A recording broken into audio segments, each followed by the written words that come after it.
ಎಲ್ರಿಗೂ ನಮಸ್ಕಾರ. ಇವತ್ತು ನಾವು ನಮ್ಮ ಸಿರಾ ತಾಲೂಕು ಆಫೀಸ್ನಲ್ಲಿ ಹೊಸ ಕುಡಿಯುವ ನೀರಿನ ಒಂದು ಪ್ಲ್ಯಾಂಟನ್ನು ಇನ್ಸ್ಟಾಲ್ ಮಾಡಿದ್ದೀವಿ.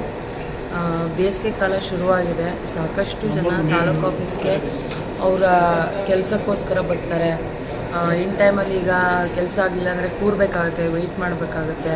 ಬಿಸಿಲು ತುಂಬ ಇರೋದರಿಂದ ಅದಕ್ಕೋಸ್ಕರ ನಾವು ನಮ್ಮ ತಾಲೂಕು ಕಚೇರಿಯಲ್ಲಿ ನಮ್ಮ ಗೌರ್ಮೆಂಟ್ ಅನುದಾನದಲ್ಲಿ ಏನು ಈ ವರ್ಷದ ಇದರಲ್ಲಿ ಬಂದಿತ್ತು ಅದರಲ್ಲಿ ಆರೋ ಪ್ಲ್ಯಾಂಟನ್ನು ಜನರ ಒಂದು ಸಾರ್ವಜನಿಕರಿಗೆ ನೀರು ಕುಡಿಯೋಕ್ಕೆ ಅನುಕೂಲ ಆಗಲಿ ಅಂತೇಳಿ ಇನ್ಸ್ಟಾಲ್ ಮಾಡಿಸಿದ್ದೀವಿ.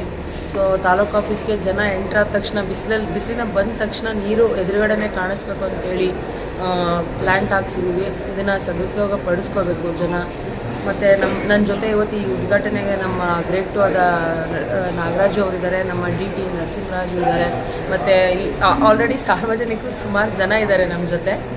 ಸೊ ಇದನ್ನೆಲ್ಲ ಉಪಯೋಗ ಪಡಿಸ್ಕೊಳ್ಬೇಕು ಅಂತೇಳಿ ಇದನ್ನು ಇವತ್ತು ನಾವು ಸಿರಾ ತಾಲೂಕು ಆಫೀಸಲ್ಲಿ ಲೋಕಾರ್ಪಣೆ ಮಾಡ್ತಾಯಿದ್ದೀವಿ.